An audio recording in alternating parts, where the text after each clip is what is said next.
Welcome once again to Those Crazy Games. I'm Mark Kinney, and today we're taking a bit of a departure from the regular format. This will be more of a summary of things we will go into more detail on later on should this web series continue to that point. You see, in preparing this episode, it made me wonder when younger people actually got started being interested in the hobby gaming realm, or at least in Dungeons & Dragons in particular.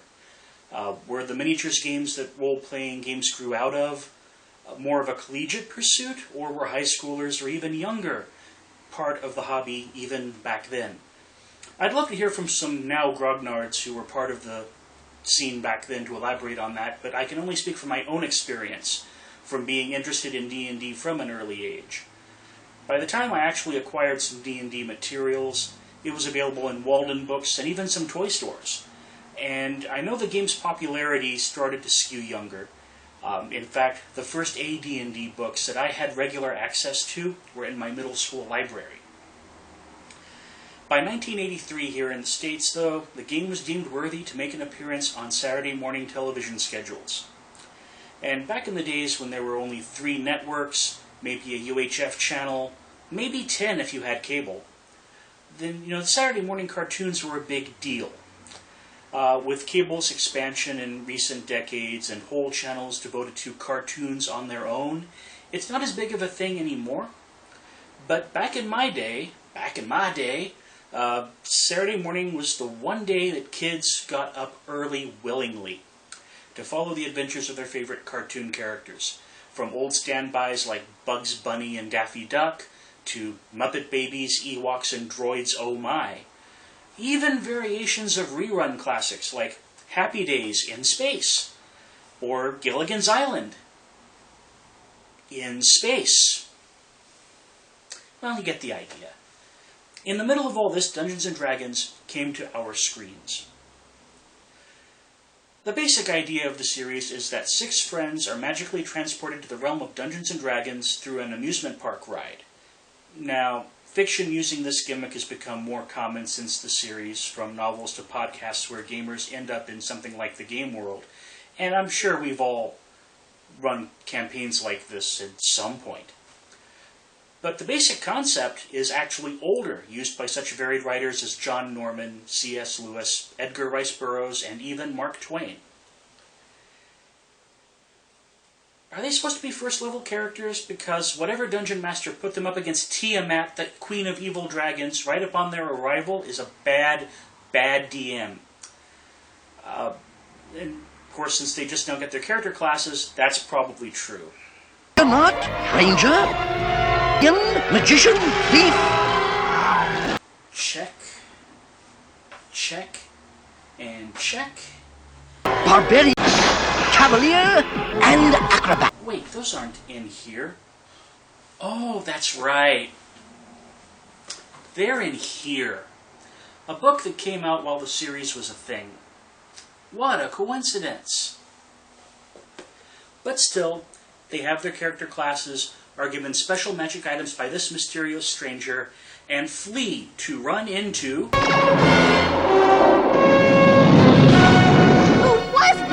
That was Venger, the force of evil. So wait, this was a setup so that we get to watch one big bad NPC fight another big bad NPC? Bad Dungeon Master. Bad. Who the hell is running this game? I am Dungeon Master, your guide in the realm of Dungeons and Dragons. Oh, okay. Way to go. Hope your future sessions are better than that, bad DM. Well, it went for 27 episodes over another 3 years, so I guess it went okay. But then it could be worse. In 1994, we were starting to see the end of the Saturday morning cartoon as a thing, for the reasons that I mentioned earlier. And there was one last grasp into the gaming hobby for a show concept. This is the inner sphere. Thousands of planets colonized by humankind. Battletech, the war game of giant armed robot vehicles called battle mechs, was enjoying the heights of its popularity around then. In fact, my gaming group was playing it and its associated RPG, MechWarrior, fairly regularly. one thing I'll give the cartoon, it nicely encapsulates the history of the setting up to that point. Once it was united under the Star League, but for the last 300 years it has been consumed by savage wars. Until a new enemy appeared. Mysterious invaders known as the Clans. Ah yes, the Clans. These were a controversial addition to the game, kind of like the introduction of Virus creating the Fractured Imperium in Traveler: The New Era. On the other hand, it was about time to shake up the setting. Two of the warring factions, the Lyran Commonwealth and the Federated Suns, had united into the Federated Commonwealth, and two of the other three factions were starting to break into smaller interstellar states, so without something new coming in to challenge FedCom, it was pretty much inevitable that they would be the ones to reunite the Inner Sphere. The thing was, back when the wars first started, the main military commander, a man named Alexander Kerensky, left the Inner Sphere with a fair number of Star League forces. Out of the way of all that fighting, they increased their technological base, got into cloning in a big way for some reason, and totally reorganized their culture, military, and fighting style. And in 3049, Clan Jade Falcon, Clan Wolf, and Clan those other guys returned to conquer the Inner Sphere and reinstitute the Star League. Powerful and ruthless, they struck like lightning, attacking every sector at once. Every sector at once? Yeah, the Lyran Commonwealth, Free Rosselhaig Republic, and Draconis Combine would like to have a word with you about that. But they made one big mistake. They attacked my home planet! That was their one big mistake? It wasn't those crazy glowing face tattoos? How about agreeing to the Battle of Tukayid? Yeah, that one's for all you Battletech geeks out there. So yeah, the series covers the adventures of the first Somerset Strikers, with some help from members of other Inner Sphere states, fighting against the clans.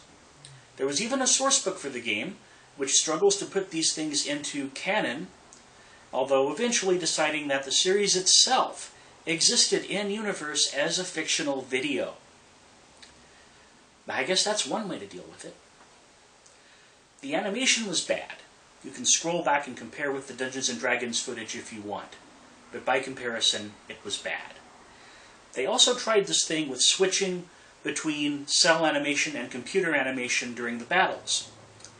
And that was bad in whole different ways. It was more consistent in look and feel, but really stiff where movement and that kind of thing was concerned.